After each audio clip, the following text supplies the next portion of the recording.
I was scrolling through TikTok one day when I came across a short video from a developer showing their upcoming colony management game, Norland.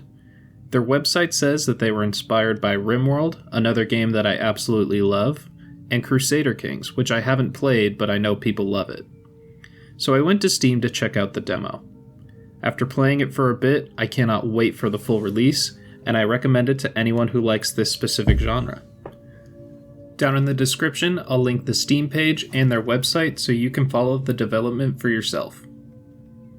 One of the main goals that Norland seems to be going for is making a colony sim that is super accessible.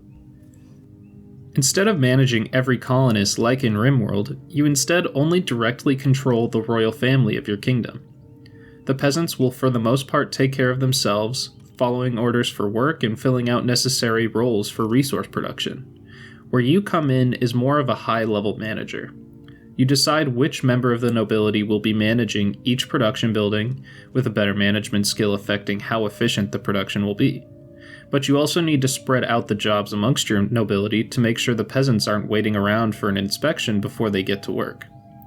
Taking down the amount of minutia the player has to actively think about might rub some hardcore sim players the wrong way, but it really lowers the learning curve, and given some of the other macro level systems, I think this is actually pretty necessary. The world map introduces a massive expansion to what I'm used to in this type of game, and this is where the inspiration from Crusader Kings shows itself. You have several neighboring kingdoms, each with their own family, goals, power, and opinion of you. You can assassinate foreign leaders, trade, forge marriage alliances, and send lords on missions to improve relations, just to name a few. The amount that can be done is honestly ridiculous. It's almost overwhelming. You'll collect tribute from smaller villages inside your lands, and if you manage to establish vassalization over another kingdom, they'll also owe you. It's exciting just thinking about what's going to happen when you can play a full game. Just to give an idea of some of the funny business that can go down, on my second attempt at a kingdom, I ran myself nearly destitute in purchasing my king's brother a wife. I realized too late that she was the ancient age of 50 and unable to have children, and may forget any knowledge she has every single day. Whatever, I needed another lord to help manage everything anyway. But then I see she's going on a date with another visiting lord on the day of her wedding to the brother. This was my stopping point for this kingdom, as we were all close to starving anyways, but it did make me chuckle. This is just the kind of thing that's most attractive about these games. The Holy Caravan is one of the main trading mechanics in Norland, and so far in my playthroughs, I found it to be pretty necessary to build up your treasury for anything big like a marriage. It's also the only source of holy rings, which are an easy way to improve relations among lords, and most importantly, they're a great source of research books to help your kingdom progress.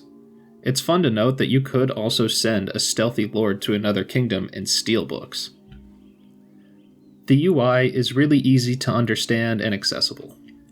The production menus are easy to understand, and they've all been put into one place. Making your colony work on a fundamental level is really easy in this game, which I appreciate, especially given all of the other things on a macro level that you'll have to keep an eye on.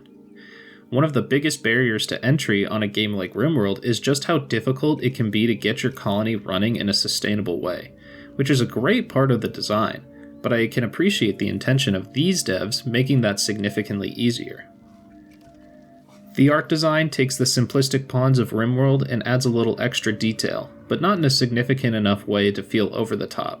The overworld has some nice detail and texture, all of the buildings look really nice as well as the characters, and it all has a cohesive style of cartoony and not too serious. The way the characters move and fight have this funny ragdollish feel to it, which I like a lot. I've hardly encountered any bugs or performance issues from the demo, which is nice to see and indicative of the quality that the developers plan on delivering. There's been very minor visual stuff, like when clicking off of a pawn, my camera just zooms off in one direction, and a very niche audio issue where I can't seem to get the game to play through any other source than the default audio source defined by Windows. But that's realistically going to affect very few people, and I'm sure it won't stick around forever. Overall, a very well put together demo. Based on what I've seen so far, I'm really looking forward to a full release of Norland, and mostly to see in what funny and interesting ways the story generation will surprise me. I highly recommend this game, and even if it's outside the normal type of game you might enjoy. Norland is so accessible that I think it'll be the perfect entry point into the colony management genre.